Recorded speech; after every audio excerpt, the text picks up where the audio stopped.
signal ৰ'ব লাগিব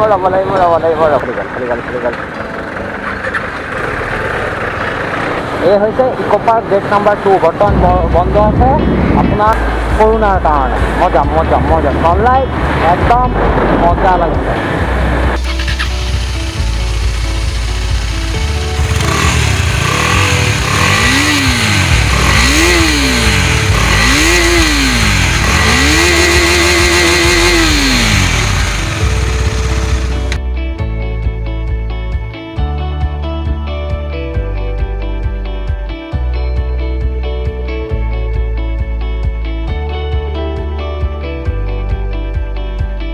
নমস্কাৰ বন্ধু বান্ধৱীসকল দেৱজিৎ ব্লগলৈ স্বাগতম জনাইছোঁ আজি আপোনালোকক মই এখন ছুইডেন কোম্পানীৰ বাইকৰ বিষয়ে জনাম আশা কৰোঁ আগৰ দুটা ভিডিঅ'ৰ দৰে এই ভিডিঅ'টো আপোনালোকৰ ভাল লাগিব আগৰ দুটা যি ভিডিঅ' আছিলে সেই ভিডিঅ'ৰ দুটাৰ লিংক মই মোৰ চেনেলৰ ডেছক্ৰিপশ্যনত দি দিম আহক ভিডিঅ'টো আৰম্ভ কৰোঁ এখন হৈছে Husqvarna Vitpilen ইয়াৰ দুটা মডেল পোৱা যায় এটা মডেল হৈছে Husqvarna Vitpilen আৰু এটা হৈছে Husqvarna Vitpilen এইটো হৈছে Vitpilen শৰ্ট পিলেন আৰু Vitpilenৰ মাজত মাত্ৰ দুটাই ডিফাৰেন্স আছে আপোনাৰ যিটো শৰ্ট পিলেন আছে শৰ্ট পিলেনত হেণ্ডেল আছে স্প্লিট হেণ্ডেল নাহে আৰু শৰ্ট পিলেনত আপোনাৰ যিটো টায়াৰ আছে সেই টায়াৰটো আপোনাৰ অফ ৰোডিঙো পোৱা যায় আৰু অন ৰোডিঙো পোৱা যায় কিন্তু আপুনি যদি Vitpilen নিয়ে যদি আপুনি Vitpilen এই গাড়ীখন কিনে তেতিয়াহ'লে এই গাড়ীখনৰ লগত আপোনালোকে পাব অনলি অন ৰোড টায়াৰ এইটো ইঞ্জিন আছে এই গাড়ীখন যিটো ইঞ্জিন আছে সেই ইঞ্জিনটো হৈছে 248.76 cc single cylinder liquid cooled FI engine হয় করে আপনার ম্যাক্সিমাম ইয়ার যেটো পাওয়ার হয়েছে ম্যাক্সিমাম পাওয়ার হয়েছে 30 PS at 9000 RPM আর ইয়ার ম্যাক্সিমাম যেটো টর্ক হয়েছে 24 Nm at 7500 RPM গাড়ীখনৰ টায়াৰ ফ্ৰণ্টৰ যেটো টায়াৰ হৈছে এই টায়াৰৰ সাইজটো আপোনাৰ হৈছে 110/70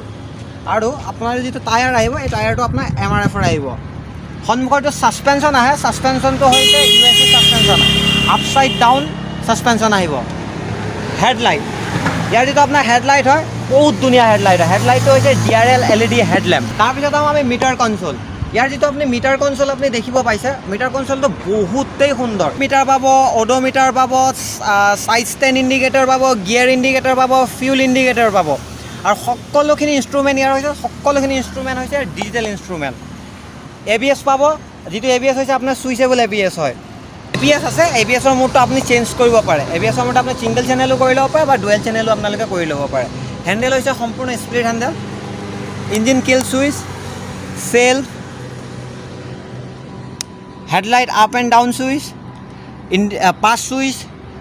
এইটো হৈছে আপোনাৰ ইণ্ডিকেটৰৰ সুইচ আৰু এইটো হৈছে হৰ্ণ সুইচ হৰ্ণৰ শব্দ তেনে ধৰণৰ আৰু ইয়াৰ যিকেইটা ইণ্ডিকেটৰ আহে সেই ইণ্ডিকেটৰ কেইটা হৈছে আপোনাৰ LED ইণ্ডিকেটৰ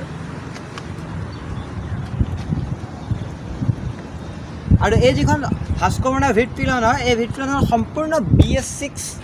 কমপ্লায়েন্সত বনা হয় এখন সম্পূৰ্ণ BS6 মডেলত আহিছে আৰু ইয়াত আপুনি চাব বিচাৰে যদি আপুনি চাই আমি যদি পিছফালৰ ফালে আহোঁ তেতিয়াহ'লে আপোনালোকে ইয়াৰ যিটো টায়াৰ হয় পিছফালৰ টায়াৰ আপোনাৰ সাইজটো মই আপোনালোকক জনাই দিছোঁ এইটো MRF ৰ টায়াৰ আহে পিছফালৰ টায়াৰ সাইজ হৈছে 150/60 ৰিয়েৰৰ যেটো আপোনাৰ সাসপেনশন হৈছে এই সাসপেনশনটো আপোনাৰ হৈছে মনোশক সাসপেনশন যেটো আপুনি 10 ষ্টেপ এডজাস্টেবল আপোনাৰ সাসপেনশন হয়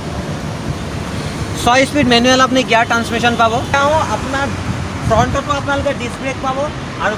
আপোনাৰ ৰিয়েৰতো আপোনালোকে ডিস্ক ব্ৰেক পাব দুইটাতে আপোনাৰ ডিস্ক ব্ৰেক পাব বাইকখন কোনো ধৰণৰ আপোনালোকে কিক দেখিবলৈ নাপায় বাইকখন একচুৱেলি নেকেড স্পৰ্টছ বাইক হয় কিন্তু আপোনাৰ যিখন বাইক হয় বাইকখন দেখিবলৈ এজ এ কেফে ৰেচাৰৰ নিচিনা আপোনালোকৰ লাগিব আৰু এই যিখন বাইক আছে বাইকৰ যিটো আপোনাৰ ফ্ৰণ্টৰ যিটো ব্ৰেকৰ সাইজ হৈছে ব্ৰেকৰ সাইজ হৈছে 320 mm আৰু পিছফালৰ যিটো ব্ৰেক আছে পিছফালৰ সেই ব্ৰেক যিটো আছে পিছফালৰ ব্ৰেকৰ সাইজ হৈছে 230 mm এই গাড়ীখন একচুৱেলি হৈছে ছুইডেনৰ টেংকি সাইজ 9.5 লিটাৰ 1031 mm ওভাৰঅল গাড়ীখনৰ হাইট 842 mm সিট হাইট হয় আৰু ইয়াৰ যিটো গ্ৰাউণ্ড ক্লিয়াৰেন্স দেখিব পাৰিছে গ্ৰাউণ্ড ক্লিয়াৰেন্সটো হৈছে 149 mm ৰ গ্ৰাউণ্ড ক্লিয়াৰেন্স আহে আৰু গাড়ীখনৰ ওভাৰঅল যিটো ৱেট হৈছে 153 kg আৰু আপোনালোকে দেখিব পাৰিছে পিছফালে যিটো LED লাইট হয় এই LED লাইটটো সম্পূৰ্ণ DRL LED লাইট হয় ভাৰতত ইহঁতে বাজাৰৰ সৈতে টাই আপ কৰি পেলাই বিজনেছ কৰিছে এই গাড়ীখন যদি আপোনালোকে কিনিবলৈ হয় তেতিয়াহ'লে আপোনালোকে যাব লাগিব KTM আপোনাৰ ঘৰৰ ওচৰত থকা KTMৰ শ্ব'ৰুমত আপোনালোকে যোগাযোগ কৰক, তেতিয়াহ'লে আপুনি এই বাইকখন আপোনালোকে কিনিব পাৰিব। এতিয়া আহোঁ মাইলেজৰ বিষয়ে আপোনালোকক মই জনাব নোৱাৰিম, যিহেতু এই বাইকখন মানে আপোনাৰ নতুন হয়। 72 কিলোমিটাৰ অলৰেডি আপোনাৰ চলিছে, কিন্তু তাৰে ভিতৰত 72 কিলোমিটাৰ 20-22 কিলোমিটাৰ মই চলাইছোঁ। আৰু মাইলেজ আৰু ইয়াৰ ভাল আৰু বেয়া এই সকলোখিনি এটা ভিডিঅ' মই পিছতকৈ আপোনালোকৰ কাৰণে মই বনাই দিম। তো বৰ্তমান এতিয়া মাইলেজৰ বিষয়ে মই আপোনালোকক ক'ব নোৱাৰিম, কিন্তু ইয়াৰ যিটো দাম হৈছে অন ৰোড কলকাতাত 2,18,000। আৰু যদি আপুনি ফাইনেন্সত লয় তেতিয়াহ'লে সেইটো ডিপেণ্ড কৰে আপুনি ক'ৰ পৰা ফাইনেন্স কৰাইছে তাৰ ওপৰত ডিপেণ্ড কৰে। তো অন ৰোড এখন কলকাতাৰ দাম হৈছে 2,18,000। তো আশা কৰোঁ ভিডিঅ'টো আপোনালোকৰ ভাল লাগিলে। যদি ভাল লাগিলে লাইক কৰিব, শ্বেয়াৰ কৰিব আৰু কমেণ্ট কৰিব।